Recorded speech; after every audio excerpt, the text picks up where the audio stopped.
ดีพี่น้องปองปอยเบิร์ดสุขุสุคนวันนี้ผมกับอีกแล้วเส้นเคยเพิ่มเติมทันทีพี่น้องเปิดภาพมาอยู่ตรงไหนตรงนาวันนี้เฮามาเลาะเลี้ยงงัวยามแรงพี่น้องนี่งัวเฮากำลังกินป่งอยู่พี่น้องกลางตรงนาตอนนี้ก็แดดจะบุงแล้ววะมองมันตอนนี้น้องตอนแรงแล้วพี่น้องเนาะ2 โมงกว่าแล้วพี่น้องจะ3แล้วอากาศหนาวก็เลยใส่เสื้อกันหนาวยาวมาพี่น้องอากาศหนาวสั่นไปเบิ่งกันเลยพี่น้องสภาพงัวเฮา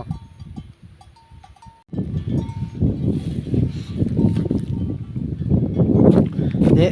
สภาพงัวเฮากินป่งพี่น้อง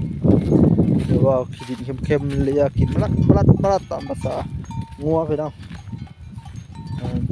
จะเป็นคือเอา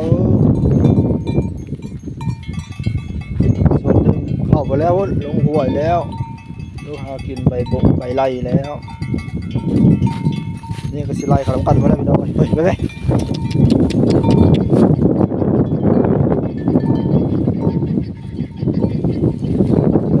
งัวมันเป็นงัว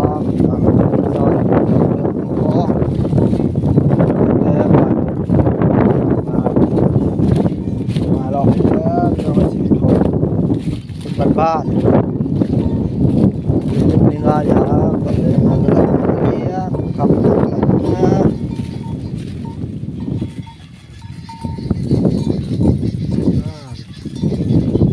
โอ้ยพี่น้องลอยไป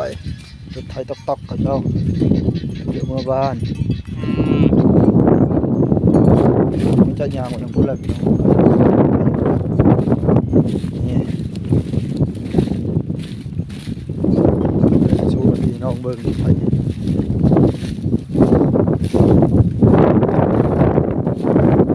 ไก่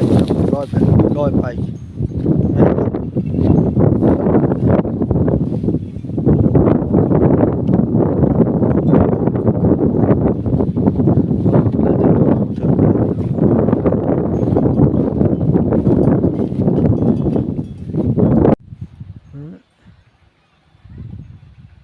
สภาพงัวเฮาพี่น้อง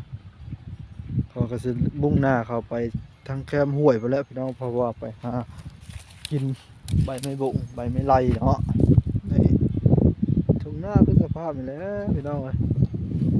น้ำแรงน้ำพุ่งเห็นกระดูกกระดิกพุ่งน้ำพุ่งนี่คือมันเถียงหน้าเขาเจ้านี่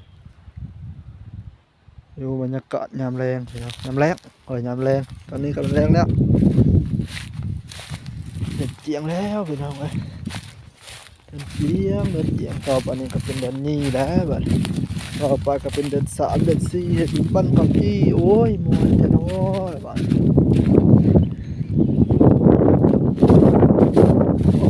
ไก่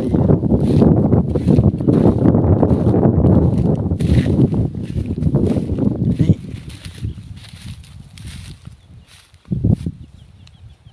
สู้พี่น้องเบิ่งก่อนไก่ขลอด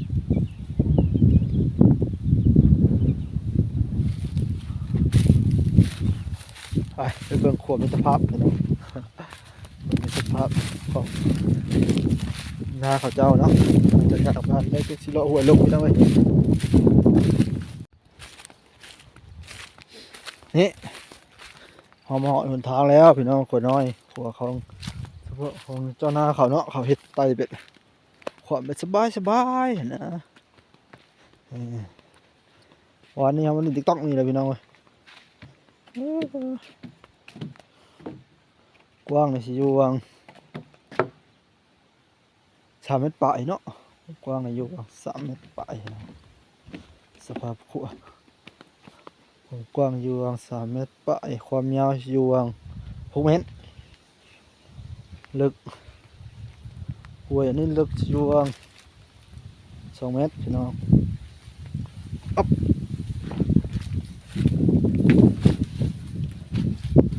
เป็นขู่เอาไม้หั่งพี่น้องนี่หั่งแถมไม้จิกหางใหญ่มันเราเห็นหาตัวเลยเนี่ยโอ้โหมานี่มีน้ำช่างพอพี่น้องเนี่ยช่างสะกินก็ได้พี่น้องเอ้ยนี่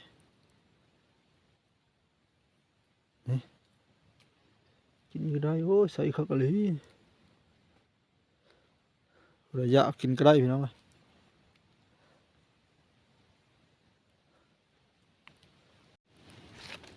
นี่ตัวป่าเลยพี่น้องเว็บวับเว็บวับในกล้องนี่ก็จะเห็นอยู่ที่บ่เห็นหลายพี่น้องเพราะมันนั่นดิไปชิวน้องป่าก็ได้ภาษาสำนักสั่งบ้านเฮาเลยพี่น้องเห็นด้วยเด้อ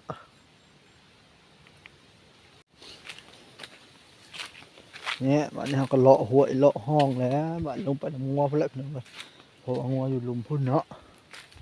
มันจะเลาะลงไปน้ำงัวเลย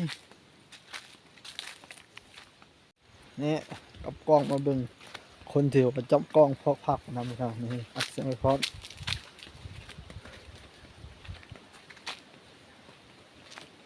มันจะงาลงไปทางนี้เลยพี่น้องตะเวนยองต่ำก็แจ้งนี่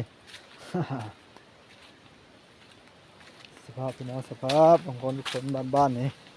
อันนี้ละงัวเขากินอันนี้มันไม่บ่งมันไม่ไรแต่คนโอ้กินไม่ได้พี่น้อง